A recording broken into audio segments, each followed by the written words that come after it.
आज हम जलगांव जिला एकता संगठन की ओर से यहाँ पर माननीय जिलाधिकारी इनसे मुलाकात ली और उनको बताया कि पाल्दी में जो 3 साल पहले घटना घटी थी उसकी पुनरावृत्ति हुई है, वो भी नए साल पे। तो हमने उनको एक 9 मांगे सामने रखी और उनसे डिस्कस किया। हमने ये नहीं कहा कि हम आपको निवेदन देने आ रहे, बल्कि हमने ये कहा कि ये हमारी कंप्लेंट है।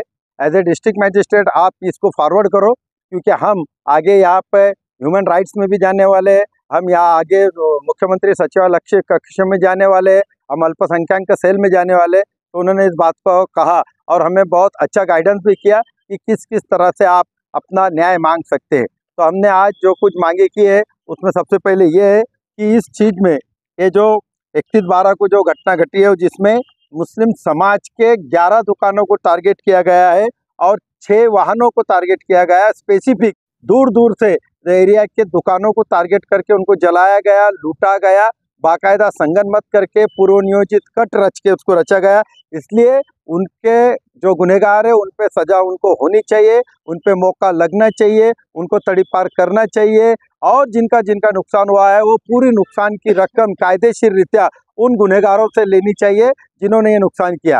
साथ ही हमने शासन को ये भी कहा है कि वो सबों का पूरा का पूरा जिनका उनका टी और ब्रेड उस पर चलता था उनका पूरा नुकसान हो चुका है। एफआईआर में अगर 50,00,000 का नुकसान बताया है तो वो 2 से 3 कोटी का नुकसान है। इसलिए हर एक फर्द को 25 लाख रुपए इमीडिएट नुकसान भरपाई देना चाहिए।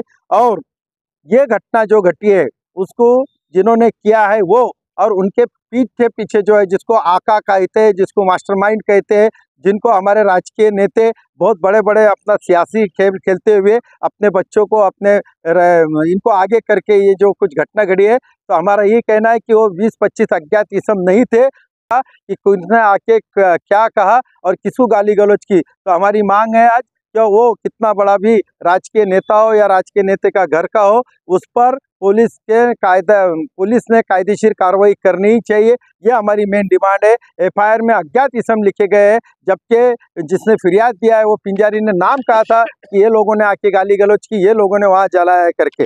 इसके साथ ही हम ये भी डिमांड करते हैं कि इस फिरियादी की चौकसी करते टाइम जो भी गवाह सामने आएंगे उन गवाहों को, फिरियादी पिंजारी को और वहाँ के मुस्लिम समाज को सुरक्षा देनी चाहिए, वरना हमारा ये समाज छोटे छोटे देहातों में डर और खौफ के नीचे रह रहा है। अगर पुलिस ने हमारे को संरक्षण नहीं दी तो बेशक हमारा निगहबान अल्लाह है, लेकिन पुलिस पे जिम्मेदारी है, उन्हें रखना चाहिए। हमारी ये सब डिमांड माननीय जिलाधिकारी ने सुनी, उस पर हमें गाइडेंस भी किया और ये भी कहा कि आपको उचित न्याय मिलेगा। इसलिए हमने आज सचिवालय कक्ष में जाके वसावे मैडम को भी ये निवेदन दिया और माननीय जिलाधिकारी को भी दिया। माननीय पुलिस अधीक्षक अपने बाहर होने की वजह से हमें उनको देती नहीं आया, लेकिन उनको हमारी ये कॉपी हम उनको सबमिट कर रहे हैं। शुक्रिया।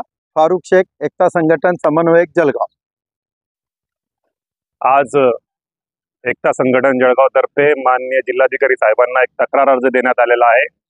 काल रात्री पाळदी येथे काही गुंड लोकांनी मुस्लिम समाजाच्या दुकानांना टार्गेट करून ते जाळपोळ केलेली आहे व मुस्लिम समाजामध्ये भीतीचा वातावरण निर्माण केलेला आहे। त्याच्या विरुद्ध मुस्लिम समाजाच्या लोकांनी पोलिसांमध्ये तक्रार केलेली आहे, परंतु पोलिसांनी त्या तक्रारीमध्ये फक्त 20 ते 25 अज्ञात लोक अशी नोंद केलेली आहे।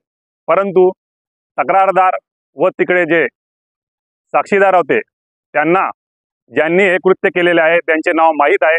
आमची जिल्हाधिकारी साहेबांना हीच मागणी आहे की जे तक्रारदार आहे त्यांना संरक्षण देण्यात यावे व त्यांची परत